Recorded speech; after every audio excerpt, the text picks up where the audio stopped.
प्रधानमंत्री नरेंद्र मोदी ने विकसित भारत एक्ट 2047 युवाओं की आवाज पहल का कल शुभारंभ किया। इस अवसर पर राजधानी लखनऊ के राजभवन में कुलपति और शिक्षाविदों ने कार्यक्रम को सुना। उन्होंने कहा कि देश को विकसित बनाने के लिए तमाम क्षेत्रों में काम करने के लिए कार्य किया जा रहा है।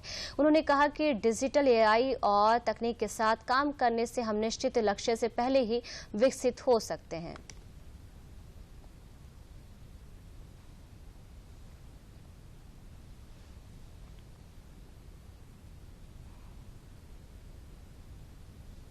हमें विकसित बनना है। हाँ, एक तो अपने मन में संकल्प करें, कॉन्फिडेंस, आत्मविश्वास को जागृत करें और युवाओं में इन चीजों को बढ़ें। Discipline, punctuality and thinking at a out of box and broadly contributing to the society, not only becoming only a selfish person, no, not at all. How you can contribute to the society, that should be your set of mind. कैसे medical education और IT के माध्यम से हम चिकित्सा को घर घर तक कैसे पहुंचा सकते हैं, रूरल एरियाज में कैसे पहुंचा सकते हैं। तो नई एजुकेशन पॉलिसी में, नेशनल एजुकेशन पॉलिसी 2020 में इसी बात पे फोकस है कि आप मिलकर काम करें, मल्टी डिसिप्लिनरी काम करें। और मेरे को इसमें जरा भी संदेह नहीं है, ये तो बहुत लंबा लक्ष्य है। मेरे को लगता है कि हम इस लक्ष्य को और जल्दी पूरा कर पाएंगे। जिस तरह से डे एंड नाइट काम चल रहा है, तो हमें लगता है कि बहुत जल्दी इस लक्ष्य को हम सब मिलकर पूरा करेंगे। तो बहुत अच्छा आह्वान है और हमें उम्मीद है कि हमारे युवा इसमें चढ़ बढ़ करके भाग लेंगे।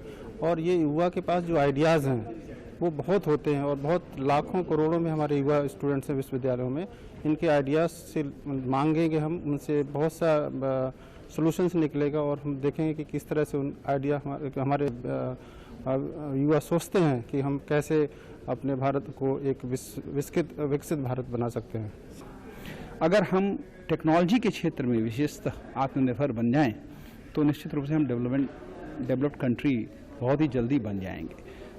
भारत में तकनीक के अलावा कुछ और चीज़ें जो शायद किसी और देश में नहीं है, जैसे हमारी आध्यात्मिक जो संपत्ति है, हमारी जो संस्कृति है, जो हमारे यहाँ म्यूज़िक और कई तरह के ज्ञान हैं, वो हमारे पास बहुत ही एडिशनल चीज़ें हैं जिसमें हम फिर से पूरे विश्व में टेक्नोलॉजी के माध्यम से उसको लेके जा सकते हैं और उसमें हम अग्रणी हो सकते हैं। सबसे पहले तो मैं माननीय प्रधानमंत्री जी के इस कार्य की सराहना करता हूं कि उन्होंने ऐसा सोचा और देश में पहली बार हो रहा है आज़ादी के बाद, और शायद विश्व के पहले देश होंगे हम जहां पे इस तरीके से सभी से, युवाओं से, जो पढ़ने वाले लोग हैं जिनका मेजर रोल होगा विकास में, उन सब की राय ली जा रही है जिससे कि देश का विजन विकसित किया जा सके।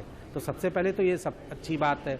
दूसरा, सभी कुलपतियों को, सभी निदेशकों को, सभी शिक्षा जगत से जुड़े सभी लोगों को जो हायर एजुकेशन से हैं, उन सब को एक साथ लगाना, सबको जोड़ना और सबसे अपेक्षा करना कि हर व्यक्ति यदि अपने तरफ से अपना मैक्सिमम इनपुट देगा तो कहीं ना कहीं देश विकसित होगा।